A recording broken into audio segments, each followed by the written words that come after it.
আমরা অত্যন্ত উদ্বেগ ও ক্ষোভের সাথে লক্ষ্য করছি যে ছাত্র নাগরিক অভ্যুত্থানের 7 মাস অতিবাহিত হলেও গণহত্যাকারী শেখ হাসিনা সহ আওয়ামী লীগের খুনিদের বিচারে দৃশ্যমান কোনো অগ্রগতি হয়নি। সম্প্রতি জাতিসংঘের মানবাধিকার বিষয়ক কমিশনের প্রতিবেদনে সুস্পষ্টভাবে বলা হয়েছে, জুলাই মাসে বাংলাদেশে সংঘটিত অপরাধ আন্তর্জাতিক অপরাধের শামিল। আওয়ামী লীগের মানবতাবিরোধী অপরাধের ব্যাপারে এত সুস্পষ্ট আন্তর্জাতিক বক্তব্য থাকার পরেও বিচারিক প্রক্রিয়ার ধীরগতি অত্যন্ত নিন্দনীয়। জাতীয় নাগরিক পার্টি এনসিপি অবিলম্বে জুলাই গণহত্যা সহ বিগত ফ্যাসিবাদী রেজিমে সংগঠিত গুম ও বিচার বহির্ভূত হত্যাকাণ্ডের বিচারে দৃশ্যমান অগ্রগতি দেখতে চায়। সম্প্রতি অন্তর্বর্তীকালীন সরকারের প্রধান উপদেষ্টা মন্তব্য করেছেন, আওয়ামী লীগ নিষিদ্ধের কোনো পরিকল্পনা সরকারের নেই। আমরা তার এই বক্তব্যের নিন্দা জানাই। আওয়ামী লীগ কর্তৃক সংগঠিত পিলখানা হত্যাকাণ্ড, শাপলা হত্যাকাণ্ড, আগ্রাসন বিরোধী আন্দোলনে হত্যাকাণ্ড, গুম, ক্রসফায়ার, ভোট ডাকাতি সহ জুলাই হত্যাকাণ্ডের বিচার প্রশ্নে কার্যকর অগ্রগতি দৃশ্যমান হওয়ার আগে রাষ্ট্রের দায়িত্বশীল পদ থেকে এ ধরনের বক্তব্য অনাকাঙ্ক্ষিত।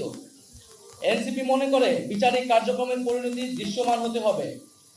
আত্মপ্রকাশের পর থেকে আমরা দায়িত্বহীনভাবে বলেছি, কৃত অপরাধের বিচার, দায় স্বীকার, অনুশোচনা, পাপ মোচন ব্যতীত আওয়ামী লীগের দল হিসেবে ক্রিয়াশীল থাকার পক্ষে যে কোনো ধরনের তৎপরতা ফ্যাসিস্টদের পুনর্বাসনের শামিল। এনসিপি জুলাই গণহত্যা সহ বিগত ফ্যাসিবাদী রেজিমে সংগঠিত অপরাপর গণহত্যা ও মানবতা বিরোধী অপরাধের বিচারের নিশ্চয়তা চায়। বিচার চলাকালীন আওয়ামী লীগের নিবন্ধন বাতিল করতে হবে এবং এই মাফিয়া গোষ্ঠীর রাজনীতিতে ফেরানোর যে কোনো প্রচেষ্টাকে এনসিপি প্রতিহত করার অঙ্গীকার ব্যক্ত করছে। সংশ্লিষ্ট সকল পক্ষকে মনে রাখতে হবে, আওয়ামী লীগ কোনো গণতান্ত্রিক ও রাজনৈতিক দল নয়, বরং এটি একটি ফ্যাসিবাদী দল।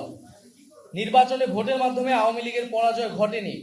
দল হিসেবে আওয়ামী লীগ সাংগঠনিক সিদ্ধান্তের মাধ্যমে বাংলাদেশে গণহত্যা চালিয়েছে, যার ফলশ্রুতিতে বাংলাদেশের ইতিহাসে নজিরবিহীন ছাত্র জনতার অভ্যুত্থানের মাধ্যমে আওয়ামী লীগ ফ্যাসিবাদী রেজিম বাংলাদেশ থেকে উৎখাত হয়েছে। ফলত আওয়ামী লীগ এই মুহূর্তে গণতান্ত্রিক ফ্রেমওয়ার্কের বাইরে অবস্থান করছে। বিচার অনিষ্পন্ন রেখে আওয়ামী লীগকে নির্বাচনে অংশগ্রহণ করতে দেওয়ার যে কোনো ধরনের আলোচনা ও প্রস্তাব এনসিপি দৃঢ়তার সাথে প্রত্যাখ্যান করে।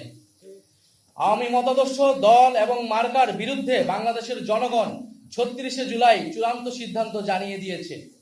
ফলে দল ও মতাদর্শ হিসেবে আওয়ামী লীগ বাংলাদেশে রাজনীতি করার সকল অধিকার হারিয়েছে। গণহত্যা ও মানবতা বিরোধী অপরাধের দায়ে আওয়ামী লীগের বিচার চলাকালীন আওয়ামী লীগ এবং ফ্যাসিবাদের সকল সহযোগী ব্যক্তি ও সংগঠনের রাজনৈতিক কার্যক্রমকে নিষিদ্ধ ঘোষণা করতে হবে। জাতীয় নাগরিক পার্টি এনসিপি রাজনৈতিক ঐক্যমতের ভিত্তিতে ঘোষিতব্য জুলাই সনদের মাধ্যমে আওয়ামী লীগের ব্যাপারে ফ্যাসিবাদ বিরোধী সকল রাজনৈতিক দল ও পক্ষকে ঐক্যবদ্ধভাবে সিদ্ধান্ত নেওয়ার আহ্বান জানায়।